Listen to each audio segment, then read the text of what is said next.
is expensive. How about rent, accommodation? Don't get if me you are started. in an expensive city like Toronto or Vancouver, you are paying like in the thousands per month, and you still have room. And it's just a one bedroom apartment. Very At tiny. least in Delaware when I stayed, you can get like 750, 800. Oh, that's so good. And it's so expensive, maybe 8,000. A one bedroom apartment in this London. I'm in London. I'm not saying like you went to Toronto.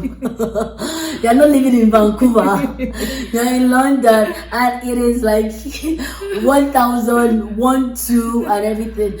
I know people are paying 450 for a shared apartment that 6 people live in. So like just your room. It's $500.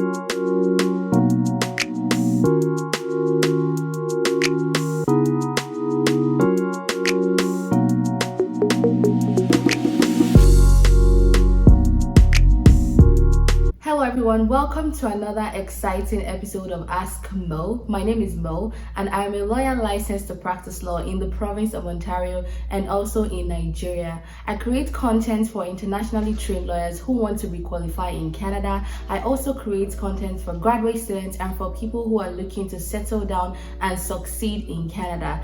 Please note that whatever I say in this video is not legal advice. If you're yet to subscribe to my YouTube channel, please subscribe and let's make this channel bigger. Also, like this video and share this video if you find it very helpful. Also, do not forget to turn on your notification bell so that you will be notified whenever I post new videos. I also like to engage with my audience in the comment section, so if you are new here, please leave a comment. I also like to say a few things before I get into my videos, and the first thing I would say is, if you're an internationally trained lawyer and you have not gotten your copy of NCA Starter Pack, what are you waiting for? The link to get a copy of NCA Starter Pack is in the description box.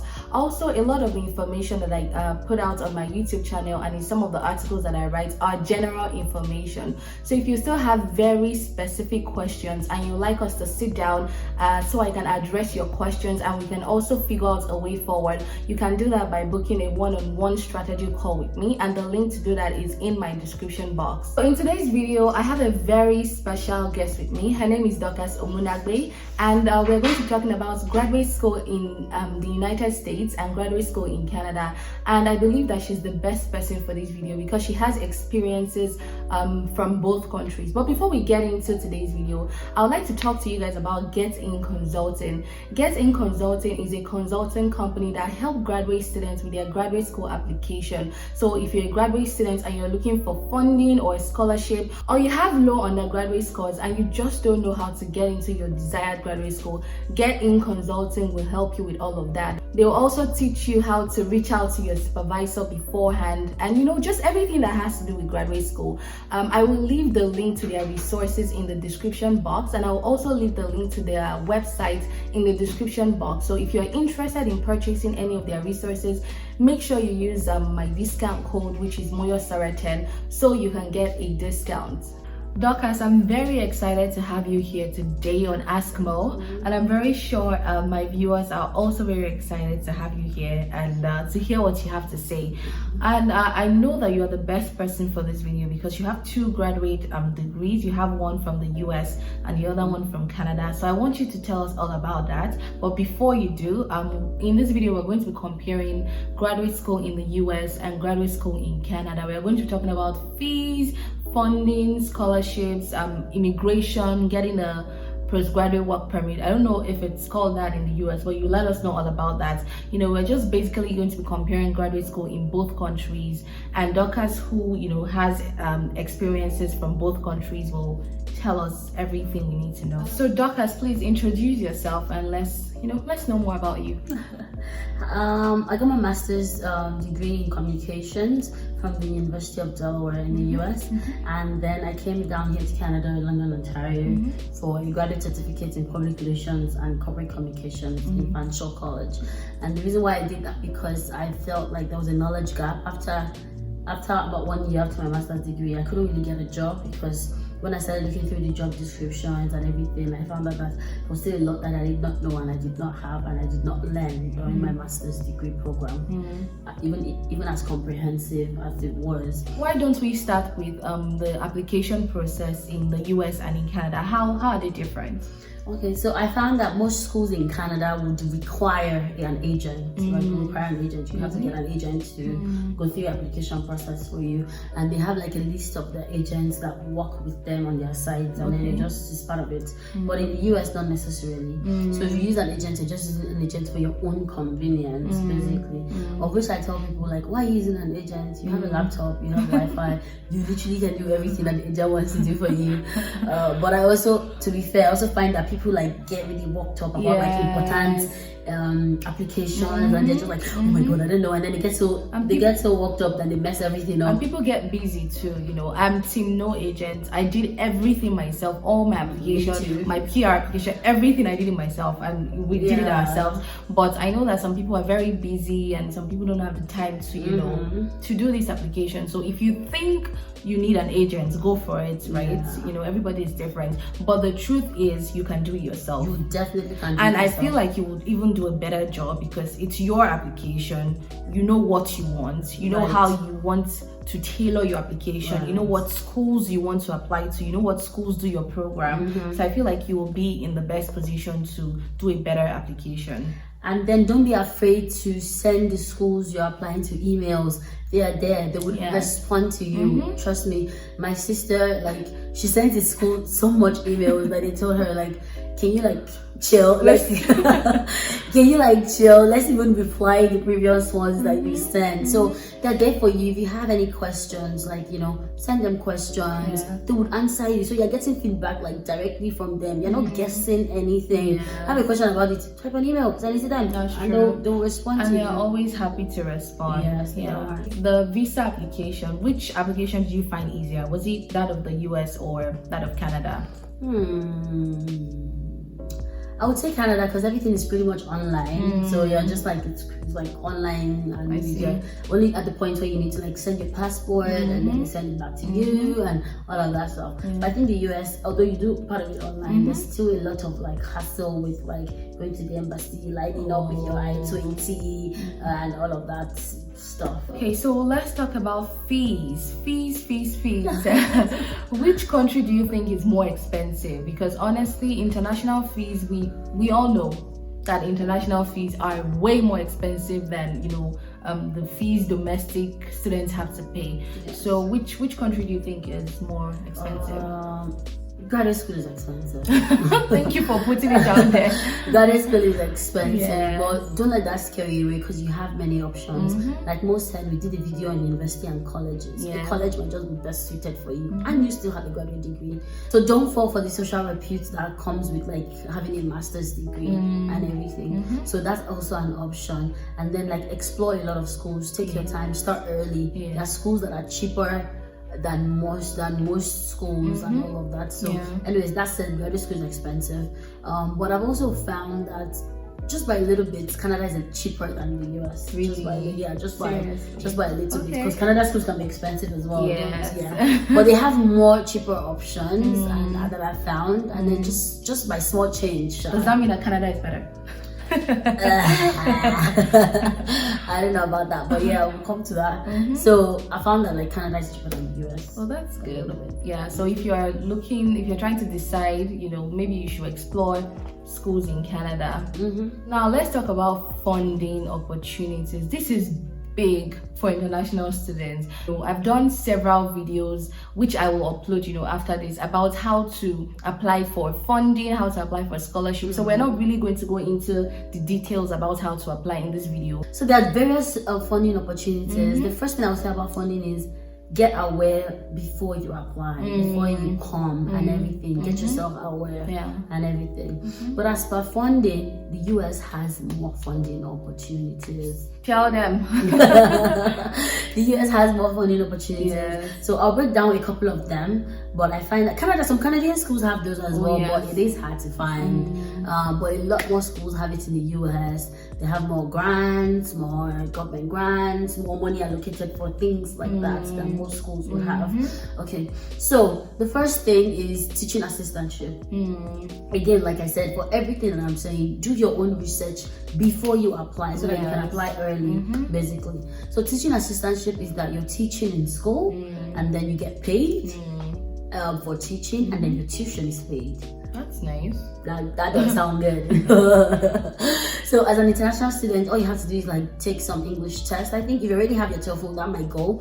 And if you don't, some schools might require you to just do some classes in their ELS, English as Second Language, courses and everything, just for a little bit, and then that certifies you, and then you're able to teach. Again, find the opportunities early because they're always very limited. Always very limited. So immediately you apply for school, apply for that as well. Immediately. Then another one is called graduate assistantship. So graduate assistantship means you're doing work, some sort of work in school.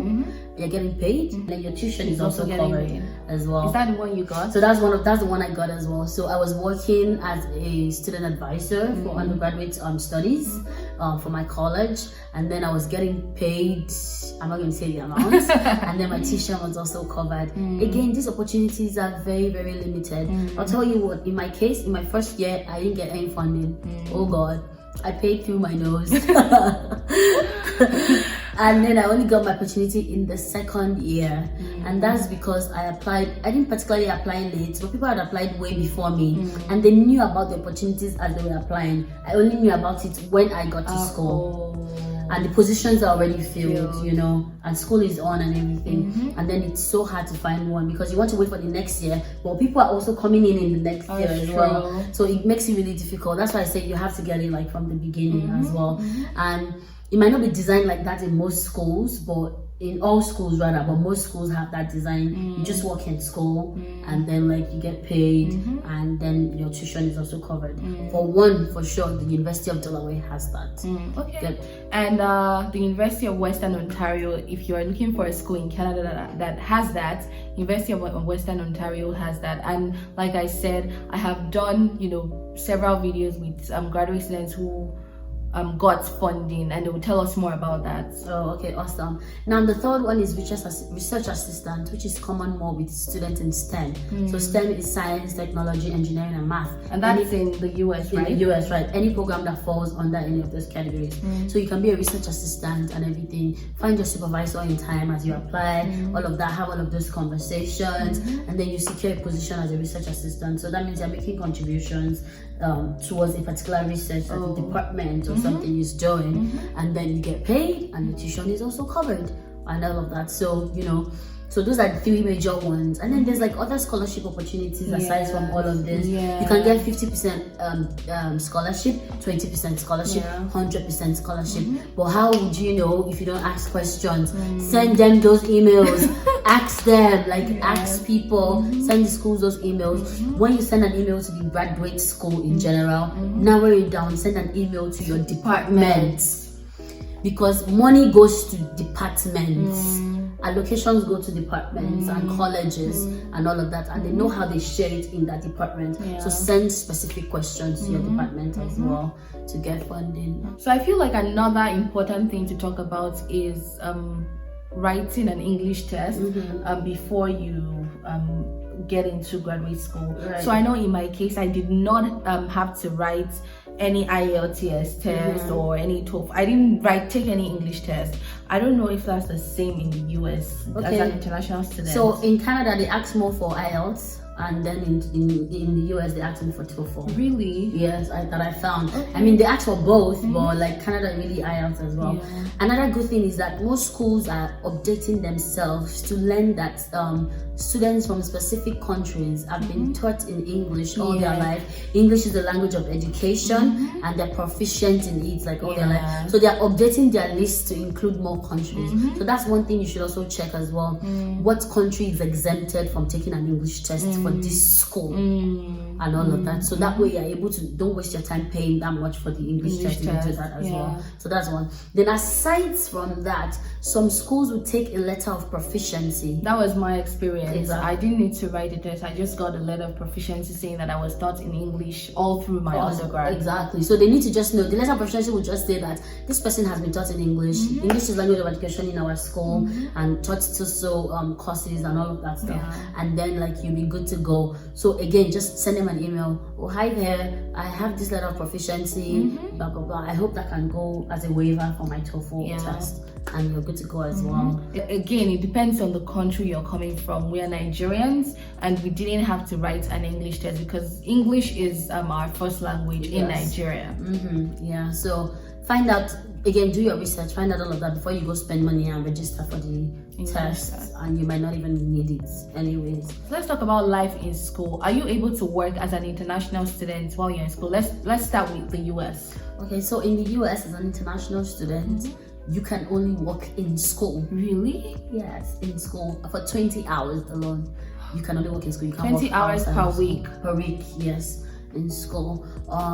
But in Canada, which reverses the case, because I find that it might even be harder for you to get a job in school. In Canada, you can work anywhere for 20 hours. Yes. Per week, which is awesome. So in the US, you can only try and find a job in school. Again, I feel like that's a bit restrictive. Oh, it is restrictive because again, if you're not quick, most of these positions are already filled before people resume.